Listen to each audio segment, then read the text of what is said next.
네, 우리는 지금 계속해서 이 로마서 말씀을 나누고 있는데요. 자, 오늘은 말씀을 시작하며 먼저 지난 시간 동안 나누었던 이 로마서의 내용을 이 두 문장으로 정리해보는 시간 갖도록 하겠습니다. 자, 첫 번째 문장은 우리 함께 읽어볼까요? 시작.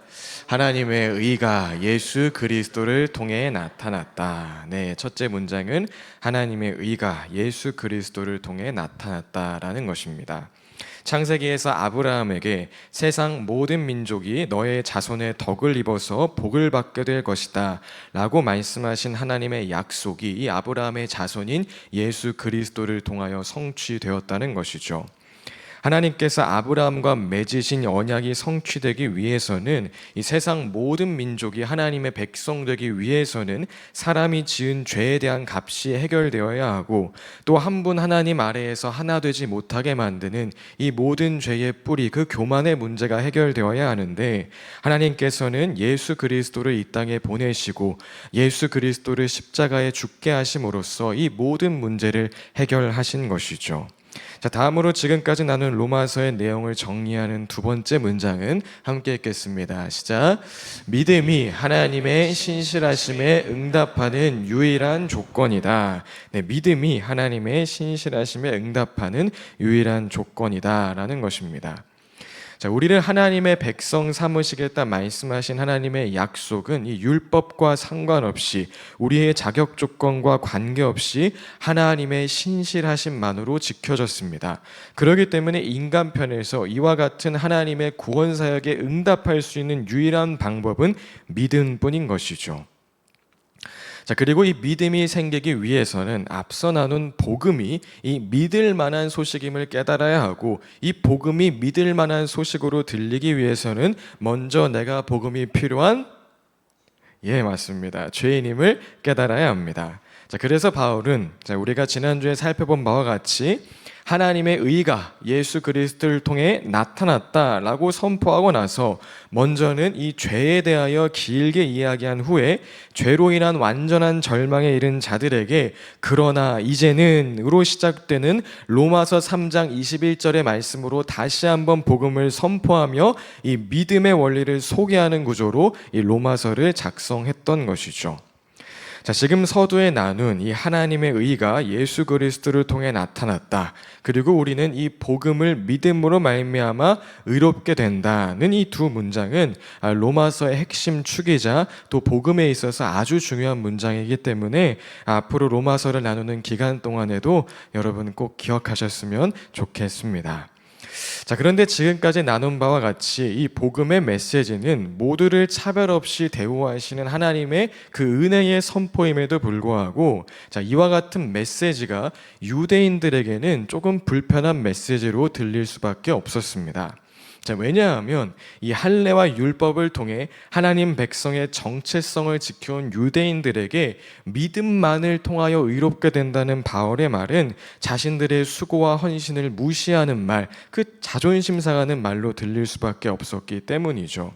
자, 그래서 바울은 바로 그런 유대인들을 위하여, 그리고 꼭 유대인을 대상으로 하지 않더라도 자신이 3장에서 언급한 이 믿음의 원리가 바울 자신이 만들어낸 새로운 이론이 아닌 이 성경 말씀에 근거한 것임을 설명하기 위하여 이어지는 글을 작성하게 되는데요. 자, 그 글이 바로 오늘 함께 읽은 이 로마서 4장의 말씀인 것입니다. 자, 그래서 오늘 함께 읽은 이 로마서 4장을 보면 바울이 크게 나누자면 한 세 가지의 이유로 왜 믿음으로 의롭게 되는 것인가에 대한 구체적인 근거를 제시하는 모습을 확인할 수 있게 되는 것이죠. 자, 그럼 지금부터 이제 그 이유를 하나씩 살펴보자면, 자, 먼저 첫째 이유는 구약의 말씀이 특별히 이스라엘 백성의 조상인 아브라함이 이 믿음을 증언하고 있기 때문이라는 것입니다. 우리 오늘 본문 1절부터 3절까지 함께 읽어보도록 하겠습니다. 시작. 그러면 육신상으로 우리의 조상인 아브라함이 무엇을 얻었다고 우리가 말할 수 있겠습니까? 아브라함이 행위로 의롭게 되었더라면 그에게는 자랑할 것이 있었을 것입니다. 그러나 하나님 앞에서는 자랑할 것이 없습니다. 성경이 무엇이라고 말합니까? 아브라함이 하나님을 믿으니 하나님께서 그를 의롭다고 여기셨다 하였습니다. 네, 여러분 성경의 첫 번째 책인 이 창세기를 보면 창세기 12장부터 아브라함에 대한 이야기가 본격적으로 등장하는데요. 자, 그 전에 이 아브라함의 족보를 다룬 11장을 보면 아브라함은 원래 바빌로니아 우르라는 지역에 살던 사람이었음을 알 수 있습니다. 즉 유대인의 조상인 아브라함도 원래는 이 이방 땅에 살던 이방인이었던 것이죠. 자, 그런데 어느 날 그런 아브라함을 하나님께서 일방적으로 부르십니다. 창세기 12장은 이렇게 시작합니다. 함께 읽겠습니다. 시작. 주님께서 아브라함에게 말씀하셨다. 너는 내가 살고 있는 땅과 네가 난 곳과 너의 아버지의 집을 떠나서 내가 보여주는 땅으로 가거라. 내가 너로 큰 민족이 되게 하고 너에게 복을 주어서 내가 크게 이름을 떨치게 하겠다. 너는 복의 근원이 될 것이다. 너를 축복하는 사람에게는 내가 복을 베풀고 너를 저주하는 사람에게는 내가 저주를 내릴 것이다. 땅에 사는 모든 민족이 너로 말미암아 복을 받을 것이다. 네, 여러분이 아브라함은 하나님을 찾은 적이 없습니다. 하나님께 복받기 위하여서 예배를 드리거나 하나님께 선택받기 위하여 순정하거나 헌신한 적도 없습니다. 그런데 어느 날 갑자기 하나님께서 나타나셔서 아브라함을 부르시고 아브라함에게 너는 복의 근원이 될 것이다. 땅에 사는 모든 민족이 너로 말미암아 복을 받을 것이다 하는 엄청난 약속을 주셨다는 것입니다. 자, 그리고 아브라함은 단지 이와 같은 하나님의 엄청난 약속 앞에 그 은혜 앞에 반응하는 믿음으로써 하나님의 백성이 되었다는 것이죠. 또 하나님께서 아브라함과 다시 한번 언약하시는 창세기 15장의 장면도 보면 하나님께서 이 모든 행사의 주체가 되어 일하심을 볼 수가 있습니다. 15장에서 하나님은 아브라함에게 아들 이삭이 태어날 것임을 약속하십니다. 자, 그리고 하늘의 별들을 보게 하신 후에 아브라함의 자손이 저 별처럼 많아질 것이라고 약속하십니다. 그리고 그 약속의 보증으로서 언약식을 행하시는데 그때 쪼개진 희생제물 사이로 하나님 홀로 지나가십니다. 고대 사회에서 사람과 사람이 약속할 때에는 둘이 함께 이 쪼개진 제물 사이를 걸어감을 통하여 이 약속을 파기할 경우 누구든 이 쪼개진 제물과 같이 될 것임을 선포하는 그런 전통이 있었는데 하나님께서는 그 사이를 혼자서 지나가심으로써 이 약속에 대한 모든 책임이 하나님께만 있음을 나타내신 것이죠. 자, 그리고 또 하나님께서는 아브라함에게 앞으로 벌어질 그 미래의 일 또한 알게 하십니다. 이스라엘 백성이 이집트에서 400년 동안 괴로움을 당하겠지만 그 기간을 통하여 번성하게 될 것임을 알게 하신 것이죠. 자, 그렇다면 하나님께서 이처럼 많은 일을 하실 동안 아브라함은 무엇을 했을까요? 아브라함은 그런 하나님을, 이 믿을 수밖에 없는 그 하나님을 믿었습니다. 그리고 하나님은 그런 아브라함의 믿음을 의로 여기셨습니다. 우리 창세기 15장 6절 함께 읽겠습니다. 시작. 아브라함이 주님을 믿으니 주님께서는 아브라함의 믿음을 의로 여기셨다. 아멘. 즉 이처럼 아브라함 또한 선택받은 백성의 시작이자 모델인 이 아브라함 또한 행위가 아닌 무엇으로? 믿음으로 의롭게 되었다는 것입니다. 그리고 바로 이것이 왜 믿음이 하나님 자녀가 될 수 있는 유일한 통로인가에 대한 바울의 첫 번째 답변이라는 것이죠. 자, 오늘 바울은 성경을 보아라. 이 믿음의 원리는 내가 만든 새로운 것이 아니다. 우리의 조상 아브라함도 믿음으로 의롭게 되었다라고 말하고 있는 것입니다. 자, 그리고 다음으로 오늘 본문에서 발견할 수 있는 이 바울이 제시하는 믿음으로 의롭게 된다는 것에 대한 두 번째 근거는 구약의 이 연대가 특별히 아브라함이 할례보다 믿음이 먼저임을 증명하고 있다는 것입니다. 우리 오늘 본문 10절 함께 읽겠습니다. 시작. 그러면 어떻게 아브라함이 그러한 인정을 받았습니까? 그가 할례를 받은 후에 그렇게 되었습니까? 그렇지 않으면 할례를 받기 전에 그렇게 되었습니까? 그것은 할례를 받은 후에 된 일이 아니라 할례를 받기 전에 된 일입니다. 네. 여러분 앞서 설명한 것처럼 창세기 12장에서 하나님께서는 아브라함을 부르셨고 창세기 15장에서 아브라함의 믿음을 의로 여기셨습니다. 자, 그렇다면 할례에 대한 이야기는 어디에 나올까요? 자, 시간적으로 보면 창세기 15장 기준 약 14년이 흐른 뒤인 창세기 17장에 가서 등장합니다.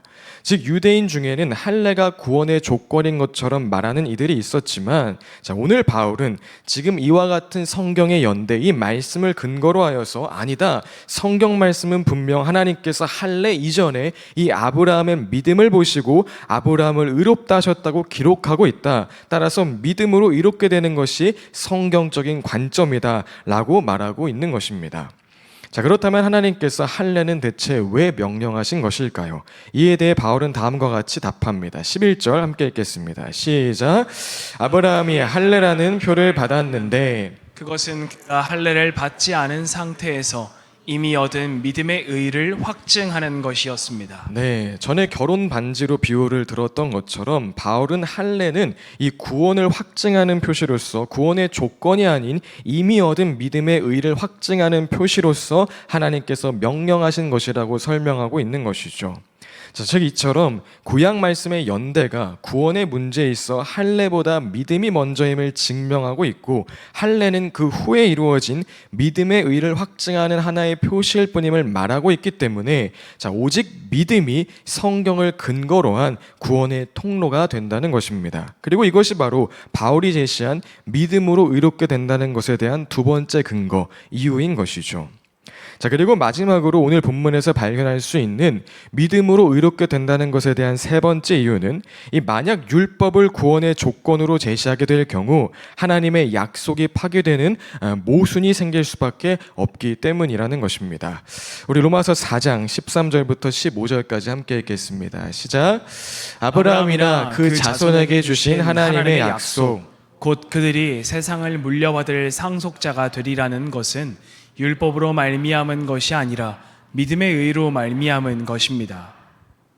율법을 의지하는 사람들이 상속자가 된다면 믿음은 무의미한 것이 되고 약속은 헛된 것이 됩니다.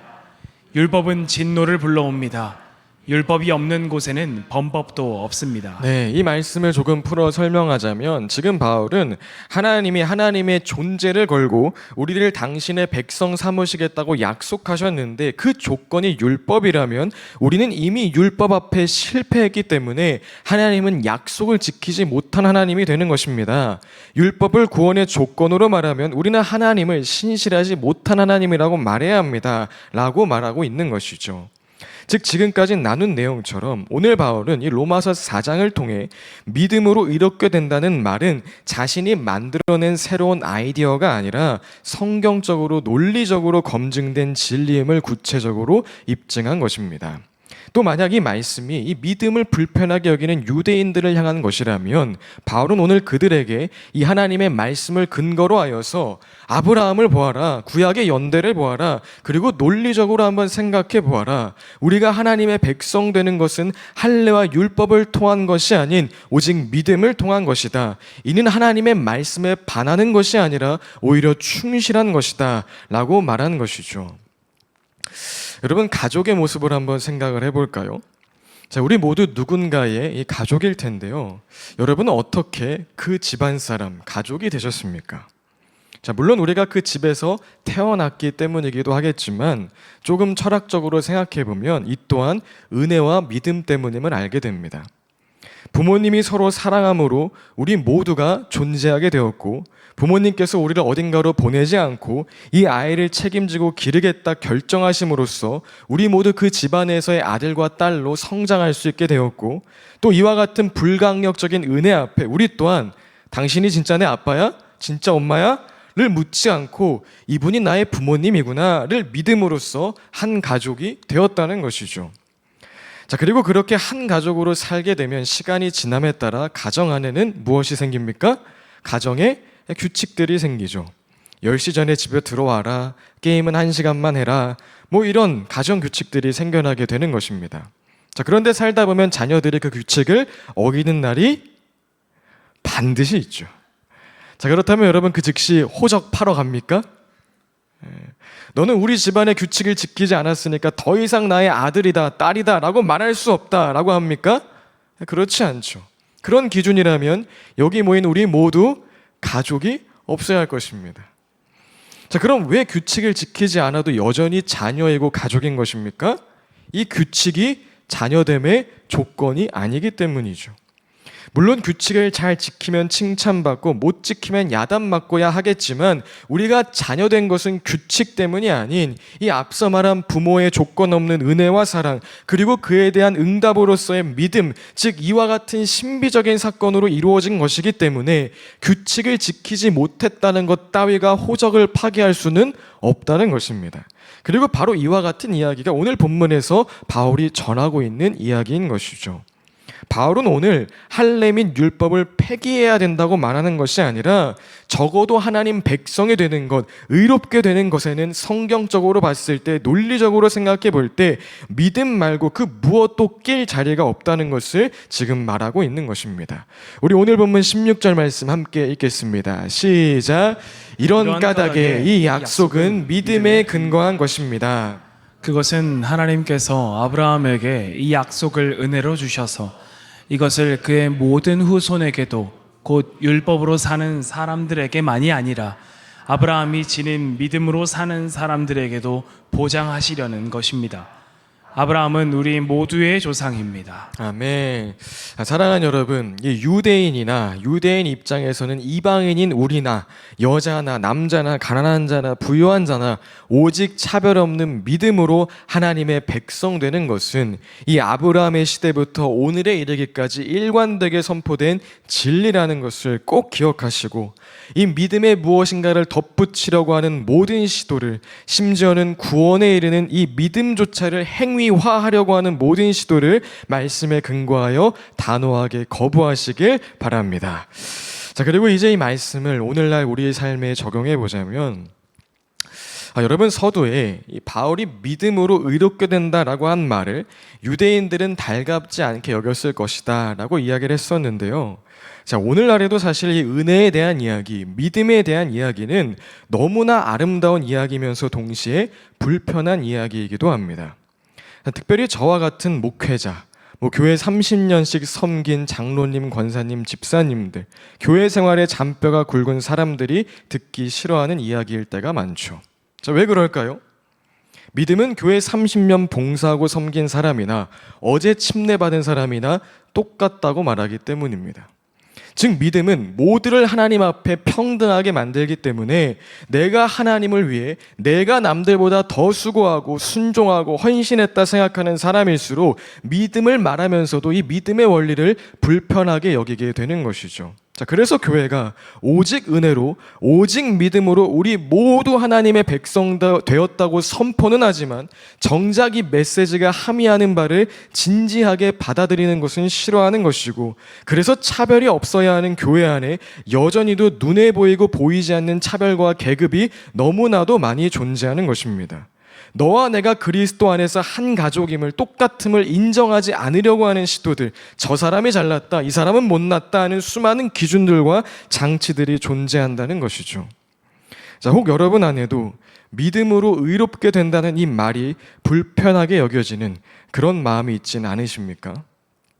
자, 물론 우리는 아직 갖추어진 것도 없고 작은 교회이기 때문에 지금은 그런 마음이 없을지 몰라도, 여러분 나중에 만약 우리 교회가 성장을 한다면 그런 마음이 생길까요? 안 생길까요? 옛날 이야기하면서 은근히 우리가 교회를 일구어낸 주역들임을 드러내고, 우리와 같은 수고와 헌신, 순종과 결단의 경험이 없으면 진정한 크리스천이라고 볼 수 없다는 식의 눈빛을 은연중에 보내게 될까요? 그렇지 않을까요? 자칫 잘못하면 우리도 모르는 새 그런 삶을 살게 될 것입니다. 자, 왜냐하면 죄의 뿌리인 이 교만은 하나님이 아닌 나를 드러내고자 하는 영역을 기가 막히게 발견하여서 죄의 열매를 맺게 하기 때문입니다. 그리고 그 중에서도 특별히 이 종교적 열심, 종교적 열망은 가장 교묘하게 그와 같은 죄의 열매를 맺을 수 있는 지점이기 때문이죠. 자, 그렇다면 우리는 어떻게 이와 같은 교만의 늪에 빠지지 않을 수 있을까요? 자, 오늘 말씀을 통하여 그 힌트를 발견해 보자면, 먼저는 오늘 바울이 이 기록된 말씀을 통하여 믿음의 원리를 설명한 것처럼 우리 또한 끊임없이 이 기록된 말씀을 통하여 성경이 말하는 은혜를, 믿음을 발견하고 또 바라보아야 합니다. 여러분, 우리가 교만의 늪에 빠지는 지점을 잘 생각해 보면 언제나 이 말씀과 멀어졌을 때임을 알 수가 있습니다. 말씀과 멀어지면 어느 순간 신앙생활을 하면서 느꼈던 이 개인의 귀중한 경험과 체험들이 말씀을 넘어서기 시작하고, 이로써 자신도 모르는 사이에 진짜 믿음은 믿음 플러스 나처럼 이런 경험과 체험, 순종과 헌신을 해야 하는 거야 라고 생각하게 되는 그런 교만의 늪에 빠지게 된다는 것이죠. 여러분, 성경을 읽지 않으면서 기록된 하나님의 말씀이 진짜 무엇을 말하는지 알지 못하고 궁금해하지 않으면서 종교 생활을 열심히 하는 것만큼 위험한 것은 없습니다. 자, 그렇기 때문에 쉽지 않은 작업일 수는 있겠지만 교만의 늪에 빠지지 않기 위해서는 우리 모두 나의 경험과 체험의 렌즈로 이 말씀을 해석하는 것 말고 바울이 보여준 모습처럼 정말 기록된 하나님의 말씀이 말하고자 하는 것이 무엇인가에 대하여 끊임없이 연구하고 탐구하고 검증해야 하는 것입니다. 그리고 정말 그 말씀 앞에 서야 하는 것이죠. 하나님의 말씀을 궁금해하고 그 말씀 앞에 서는 저와 여러분 될 수 있길 예수님의 이름으로 축복드립니다. 자, 그리고 다음으로 이 믿음의 원리를 불편하게 느끼는 교만의 늪에 빠지지 않기 위해서는 내가 바로 그 말씀이 말하는 믿음의 원리로 오직 은혜로 구원받은 인생이란 사실을 잊으면 안 됩니다. 우리 로마서 4장 4절부터 8절 함께 읽겠습니다. 시작. 일을 하는 사람에게는 품값 은혜로 주는 것으로 치지 않고 당연한 보수로 주는 것으로 생각합니다. 그러나 경건하지 못한 사람을 의롭다고 하시는 분을 믿는 사람은 비록 아무 공로가 없어도 그의 믿음이 의롭다고 인정을 받습니다. 그래서 행한 것이 없어도 하나님께서 의롭다고 여겨주시는 사람이 받을 복을 다윗도 다음과 같이 말하였습니다. 하나님께서 잘못을 용서해 주시고 죄를 덮어주신 사람은 복이 있다. 주님께서 죄 없다고 인정해 주실 사람은 복이 있다. 네, 이 교만의 늪에 빠지지 않기 위해서는 내가 바로 경건하지 못한 사람을 의롭다고 하시는 분을 믿는 믿음만으로 아무 공로 없이 행한 것 없이 오직 은혜로 하나님의 백성 되었다는 사실을 날마다 기억해야 한다는 것이죠. 여러분, 마태복음 20장을 보면 예수님께서 하나님 나라를 설명하시면서 포도원의 품꾼 이야기를 비유로 말씀하시는 장면이 나옵니다. 비유의 이야기는 다음과 같습니다. 새벽 6시 일용직을 구하는 사람들이 인력시장에 모여 있습니다. 오늘 누군가 나를 고용해 주어야지 우리 가족이 굶지 않을 텐데, 자네 걱정하지 마, 자네 오늘 분명 좋은 일자리를 얻게 될 거야 라고 말하며 누군가 자신을 불러주길 기다리는 그런 사람들이 모여 있는 것이죠. 자, 그리고 그때 포도원 주인이 와서 몇몇 일꾼들을 부릅니다. 그리고 그들과 함께 하루 일당을 지금으로 환산하면 약 20만 원 정도 1데나리온으로 책정한 후 그들을 포도원으로 데리고 갑니다. 그리고 잠시 후 포도원 주인은 일꾼이 더 필요했는지 오전 9시에 인력시장으로 다시 가서 몇 명의 사람들을 더 고용해 왔습니다. 그리고 그렇게 주인은 12시, 3시, 그리고 오후 5시 세 차례 더 인력시장에 가서 사람들을 데리고 왔습니다.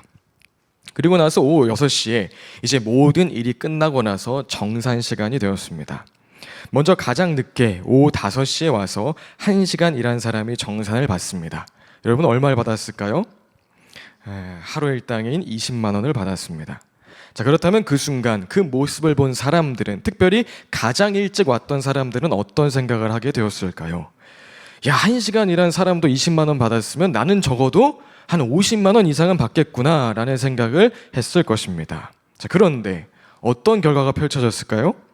가장 일찍 온 사람의 기대와 달리 처음 온 사람부터 마지막에 온 사람까지 그들은 모두 같은 일당 한 데나리온씩을 받게 되었습니다.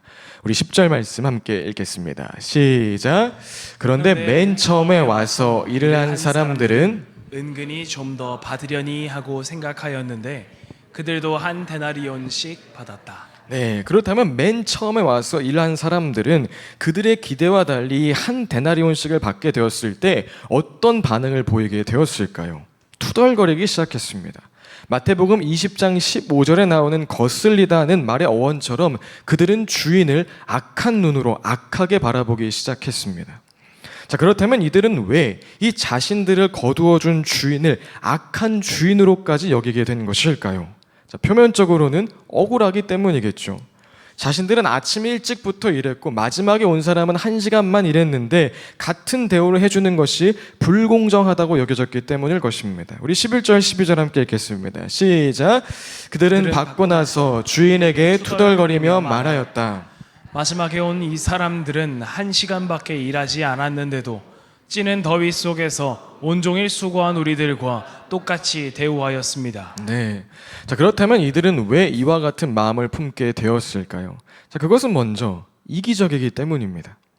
누구도 불러주지 않아 하루 종일 맘졸이며 있었을 사람들의 모습은 보이지 않고 자신의 수고만 보였기 때문인 것입니다.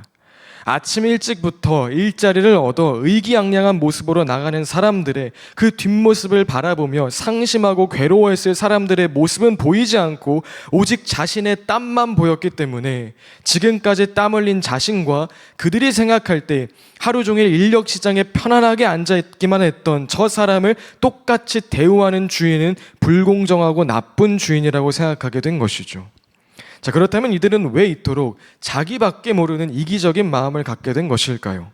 자, 그것은 주인과의 약속, 이 하루 일당을 20만 원으로 책정했던 그 약속을 가볍게 여겼기 때문이고 또 그 은혜를 잊었기 때문일 것입니다.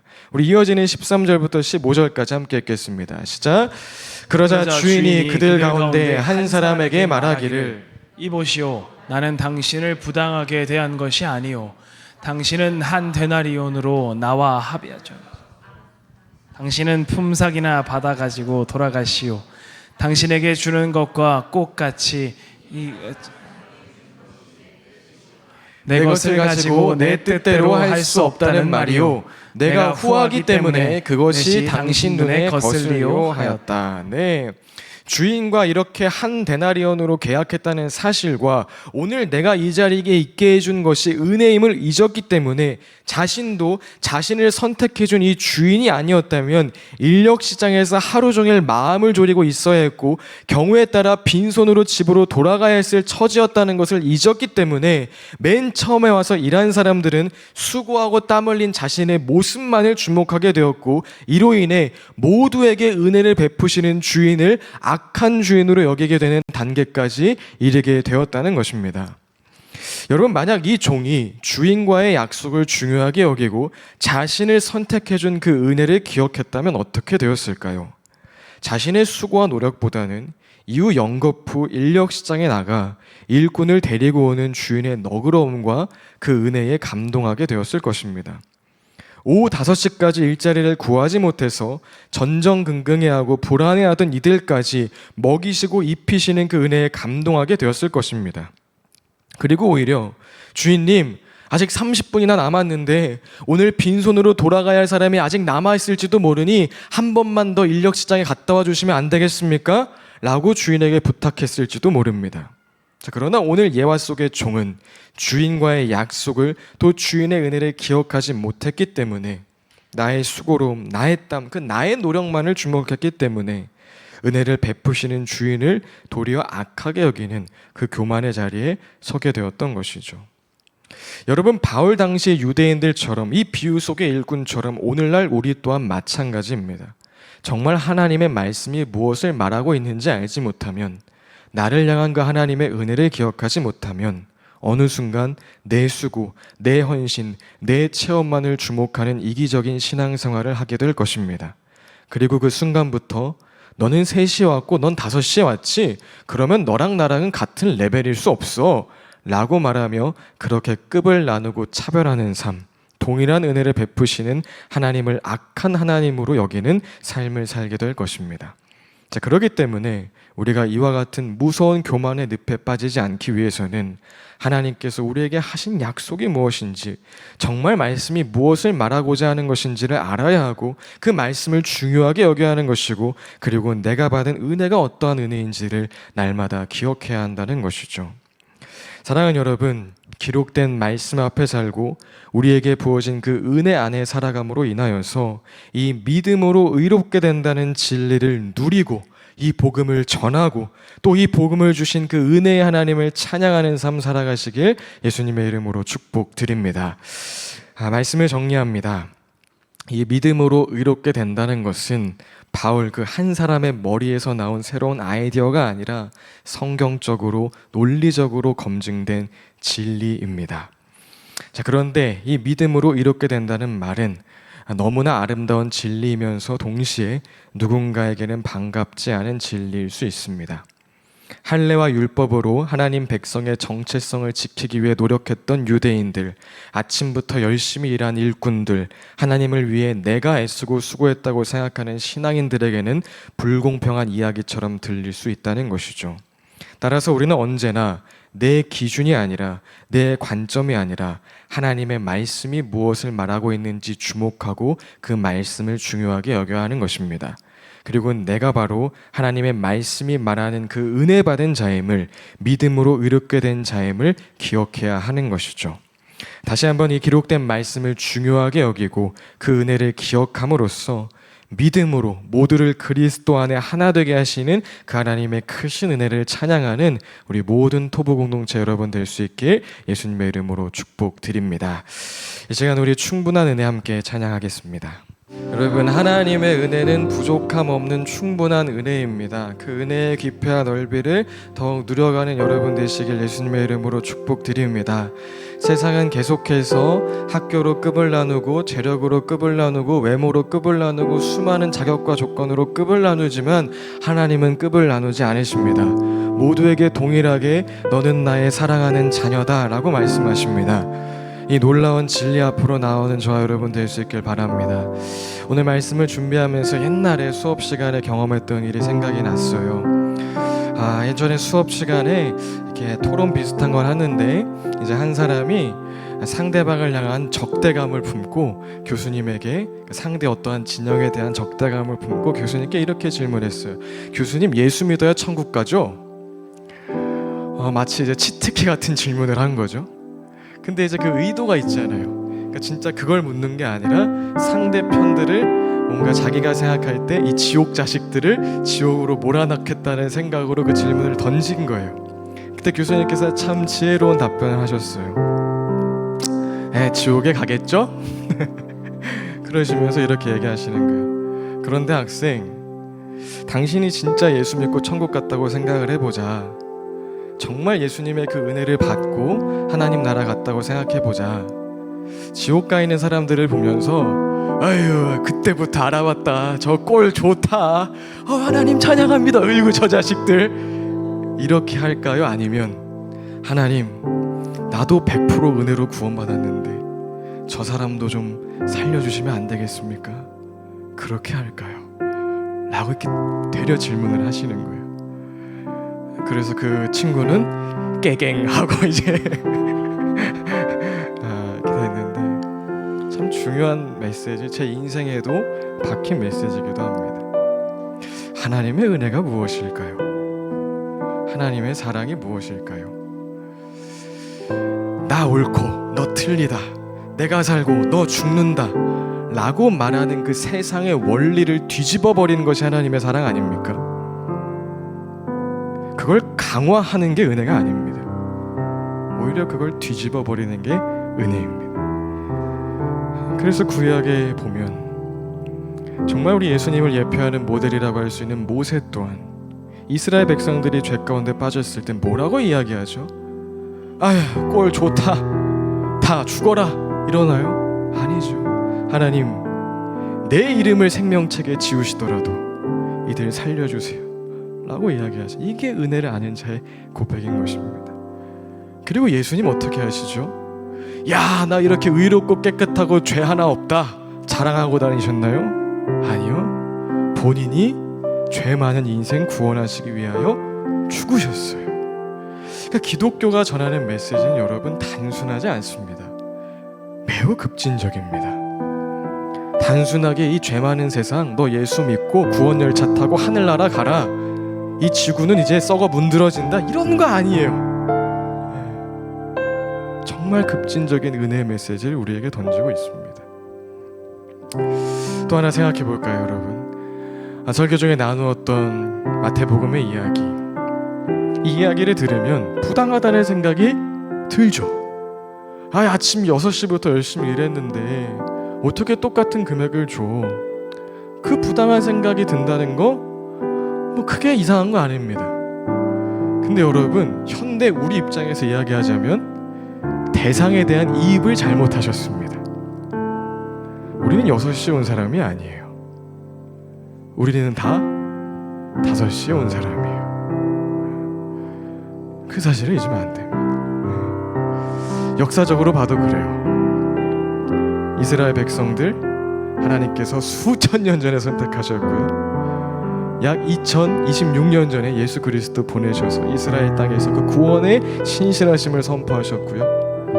수많은 사도들, 속사도들, 교부들, 제자들 통하여서 수많은 사람들의 죽음과 희생과 헌신을 통하여서 특별히 우리 한국 땅 가운데 페닉 선교사님, 아펜젤러 선교사님, 언더우드 선교사님을 비롯한 수많은 선교사님들의 희생과 그 땀과 피를 통하여서 또 오늘에 이르기까지 그 복음은 우리에게 전해진 것입니다. 단순하지가 않다는 거예요. 그러니까 우리는 이입을 잘해야 돼요. 난 5시구나. 5시 중에서도 어쩌면 5시 59분 59초구나. 사실 이 본문은 정말 그걸 보여주는 것입니다. 그러면 우리가 함부로 이야기할 수가 없는 거죠. 어떻게 믿음으로 구원받아? 내가 얼마나 수고하고 헌신했는데 그걸 함부로 폼 잡을 수 없는 거죠. 난 거룩하다. 이 불경건한 사람들을 할 수가 없는 거죠. 은혜를 모르는 거죠. 저도 모릅니다. 그래서 저도 너무 알고 싶습니다. 5시 59분 59초짜리 인생을 부르신 그 조건 없는 하나님의 은혜, 그 은혜를 더 깊이 묵상하는 저와 여러분 될 수 있길 바랍니다. 그리하여서 바울처럼 유대인 중에 유대인임에도 불구하고 바리새인 중에 바리새인임에도 불구하고 자랑하려면 얼마든지 자랑할 수 있음에도 불구하고 나 자랑할 것 하나 없다. 하나님 홀로 영광 받으옵소서. 그리스도 안에 우리를 하나 되게 하신 하나님 찬양합니다 라고 고백하고 그 삶으로 이웃에게 타자에게 나아가는 그런 우리 교회 될 수 있길 바랍니다. 하나님 감사합니다. 우리가 오직 믿음으로 의롭게 된다는 것은 하나님께서 택하셨던 그 아브라함 때부터 지금까지 변하지 않는 진리입니다. 하나님 이 진리를 불편하게 여기는 그 교만의 늪에 빠지지 않을 수 있도록 우리를 도와주시옵소서. 특별히 우리가 날마다 기록된 말씀 앞에 서게 하시고 우리가 받은 은혜가 얼마나 큰 은혜인지 기억함으로써 교만의 늪에 빠지지 않고 그리스도 안에 하나가 되게 하시는 그 하나님의 은혜를 찬양하는 백성 되게 하여 주시옵소서. 그리고 특별히 그 은혜를 날마다 더 기억하고 묵상함으로 우리 안에 긍휼의 마음이 생기게 하시고 그 긍휼의 마음을 통하여서 이제 이웃을 바라보고 타인을 바라볼 때마다 하나님 이 백성에게도 하나님의 은혜를 베풀어 주시옵소서 라고 기도하는 교회 되게 하여 주시옵소서. 감사드립니다. 예수님의 이름으로 기도합니다. 아멘.